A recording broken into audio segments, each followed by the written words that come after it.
Okay, good day, class.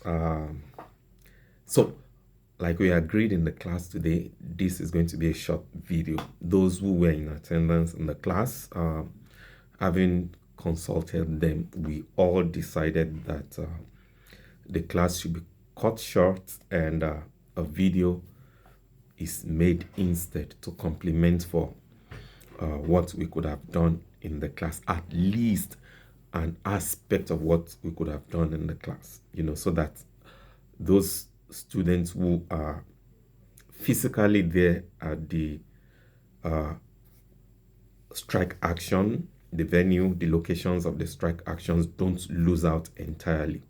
And of course, subsequent to that, I sent an email to the class generally. Please read that email stating that I will make a short video, just an introductory video to put us on the right trajectory on the topic we are supposed to discuss in the class.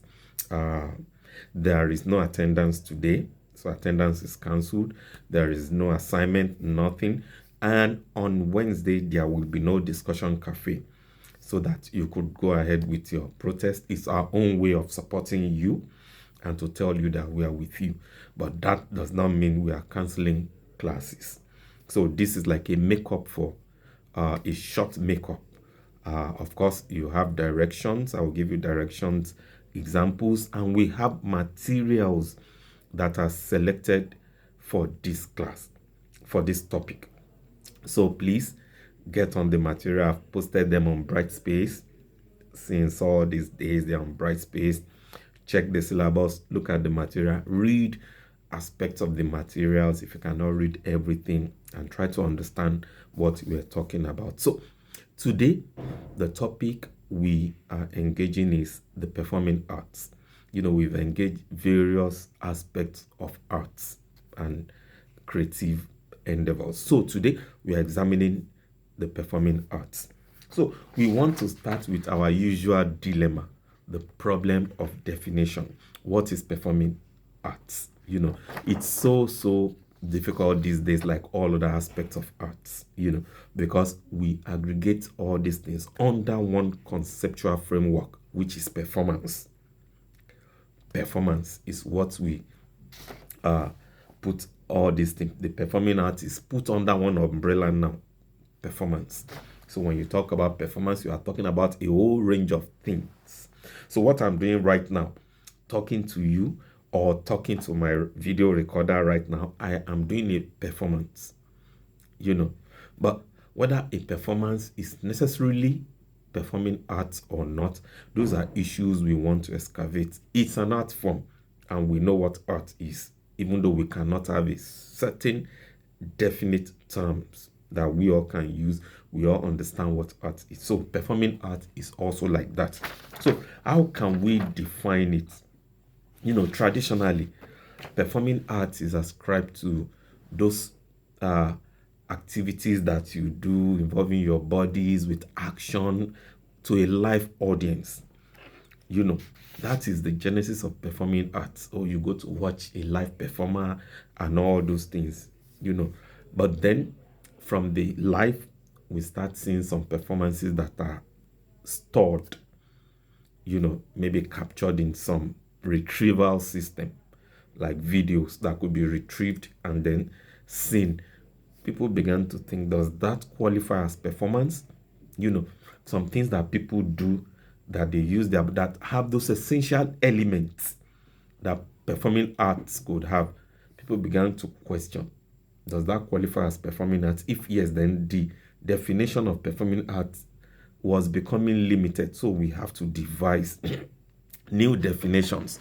So theorists like Richard Schechner and Victor Tuna were some of the modern theorists who were able to explore this area. So if you read Richard Schechner and Victor Turner, you will see their various dialectics on the concept of performance. Performance is the umbrella. We are dealing with the arts now, performing arts. So performing arts, in my own definition, I would see it as the type of performance or type of visual arts visual that could be seen. The type of visual art that is not static.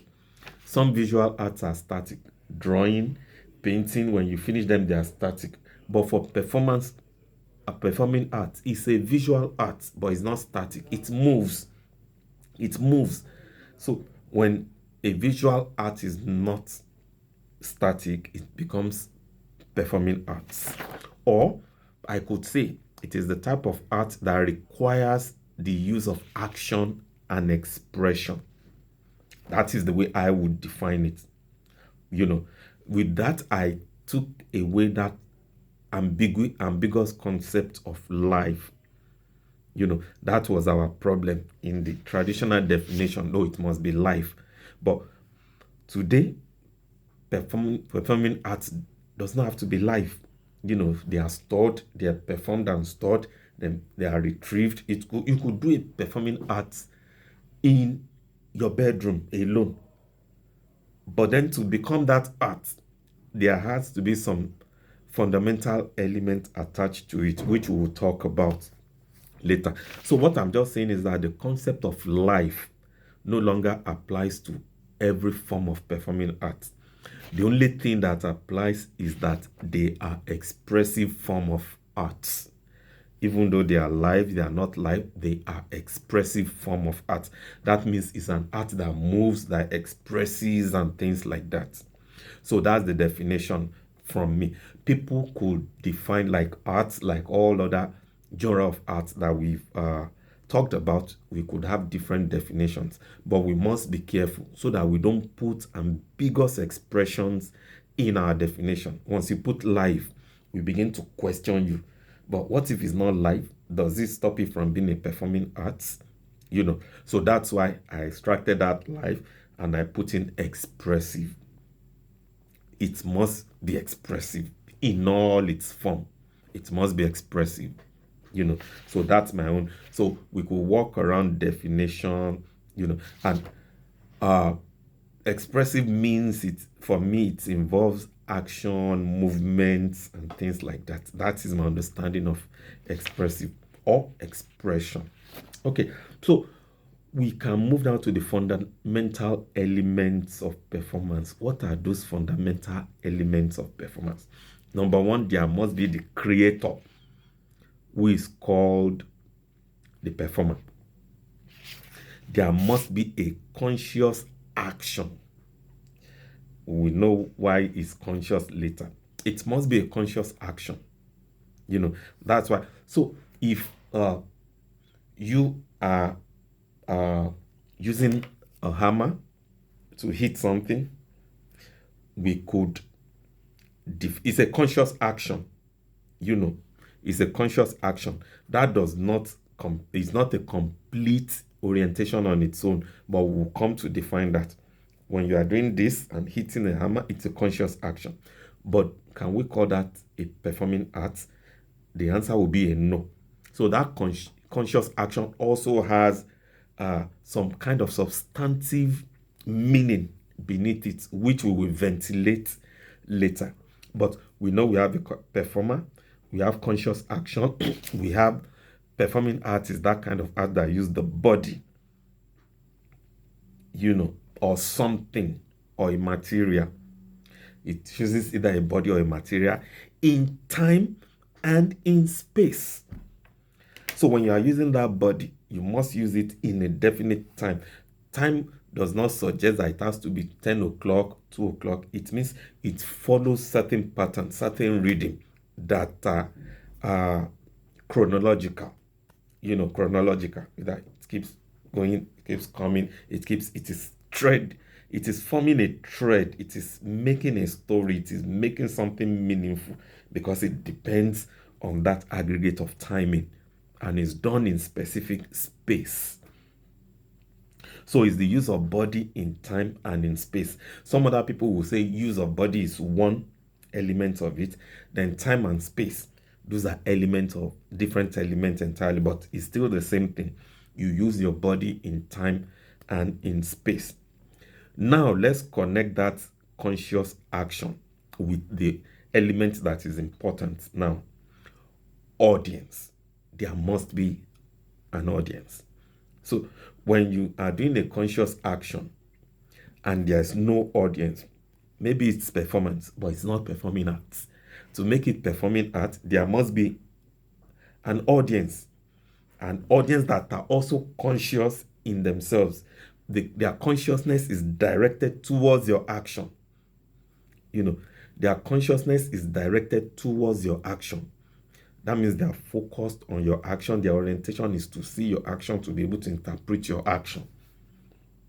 So if I'm doing this and I'm hitting a big nail with an hammer, and someone just walking past, just flimsily, just look at me and just go, turn his or her head, and then look back and moves away, that is not performing art, because the audience does not have that consciousness, to connect with what I'm doing. But if I'm doing this and someone stays and say, this guy is making a kind of rhythm with that sound, or I like the way this guy is hitting this, or I'm not sure this guy would not end up injuring himself and breaking his fingers or whatever.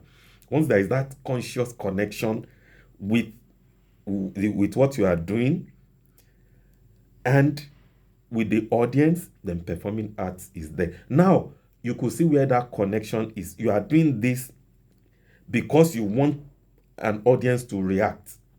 You want an audience to see. So if you are doing it just with the aim to make sure the nail goes down and couple some wood together, that is not performing art. But if you are doing this and hitting that nail just for the conscious effort that I want someone to be looking at me and see what I'm doing and probably see the aesthetics of what I'm doing, there is a conscious action from you in doing what you are doing. And then the audience stays and say, okay, let me look at what this guy is doing. It does not matter what consciousness the audience has. The consciousness is the orientation, like it's just connected to what you are doing and wants to see how you do that thing and wants to evaluate on his or her own aesthetic sense or social sense. So the audience may be, one person, I want to see how this guy would end up cracking his hands. But inside you just want the audience to see how well you could do this. A performance is taking place. So a performance is that interaction, a bodily action in time and space between a performer who is conscious of his performance and an audience who is conscious of the performance. That is how, those are the elements. And if you put those things together, you will be able to describe what performance is. So there is that interaction, there is that relationship between the person who is creating that expressive form of art and the audience who is also looking. So you have to have those things within themselves before we see performing art. Okay, so what are the traditional forms of performing art? We have normally the dancing, acting, acrobats, cycles, magic, street performance. In summer, when some people line up on the street and start either playing the flute or playing guitar or singing on the street, those are performances. Cycles, show, all those are traditional form of performances. They've been studied over the years. But there is a modern understanding to performing art. So many things that have not been aggregated under that profile of performing arts have now been brought inside, and we are understanding performing arts in a different light entirely. Let's take, for example, carnival. Carnival on the street, it's performing art because audience are looking at you. Even your strike action, if you're on the street doing protest and you have placards and raising it and say no to hiking tuition fees and all those things, that's a performance. Of course, you are not doing it for the aesthetic means. You are doing it for social protest.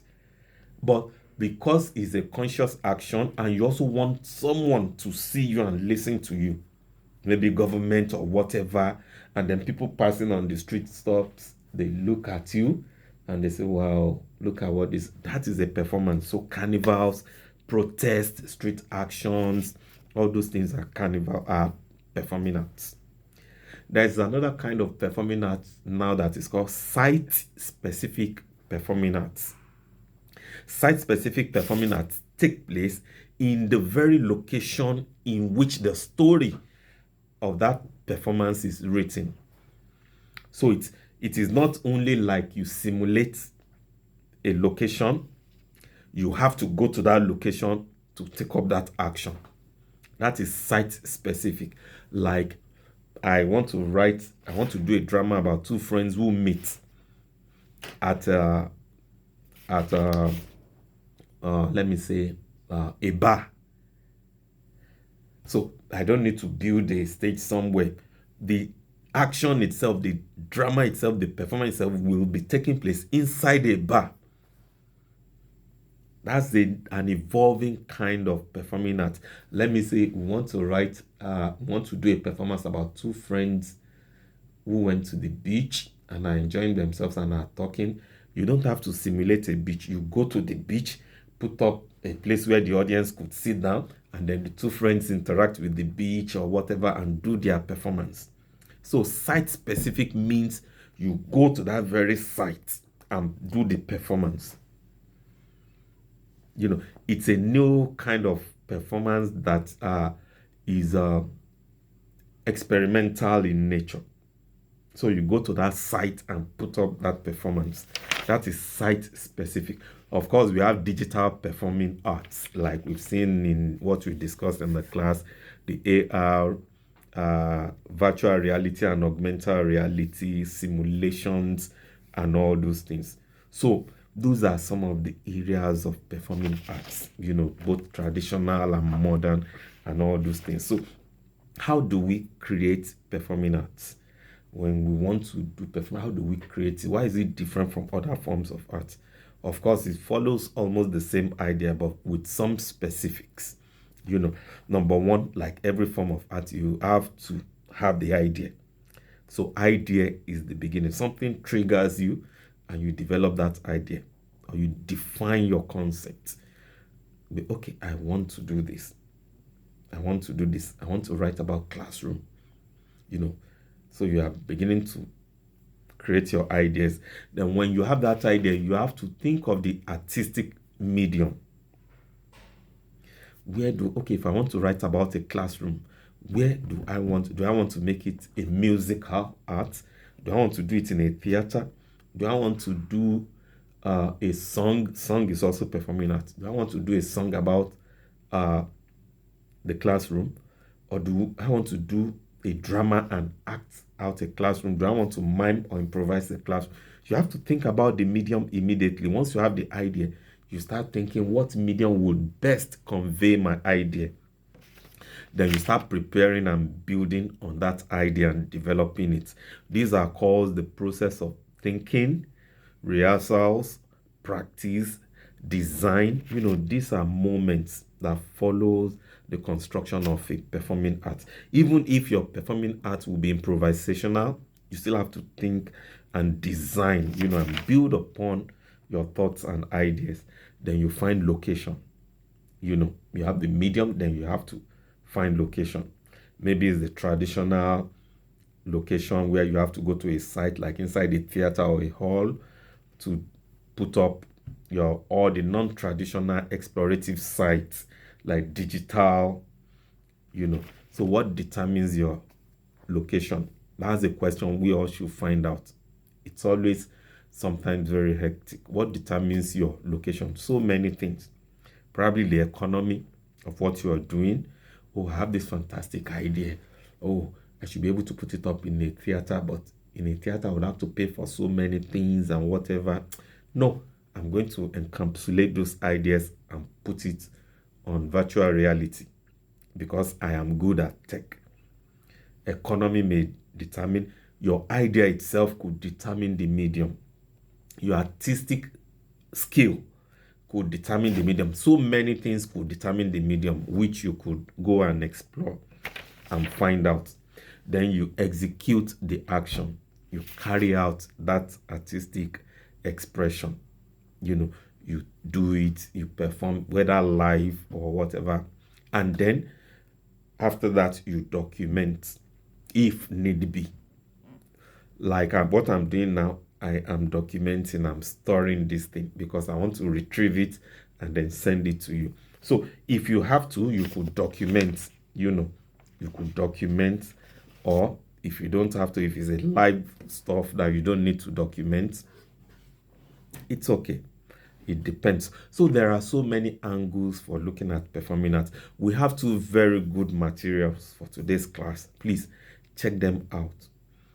Check them out and read them. They are very refreshing materials. I am a theater and film practitioner. So I know all those essence of performing arts, especially when it comes to acting, directing, and then script writing. I had oscillated between all those three practice areas of performing arts. I've acted severally, I've directed severally, and I probably, because it's convenient for me, I write scripts more. So there are so many aspects of performing arts, like if you want to venture into it, and there are so many tenets guiding each aspect. So if you are also doing your projects on performing arts, you should take time to read some of those materials, and then you have more ideas about performing arts. So I will stop here because I've said this is going to be a short video. Please read those materials. They are very, very important. And again, there will be no discussion cafe on Wednesday so that you can concentrate on your strike. Yeah, I'll see you in class next week when we'll take on the next topic. Please get in communication with your group. It is very important. We have 2 weeks left before presentation.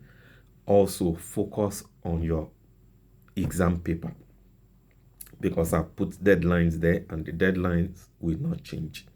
Please focus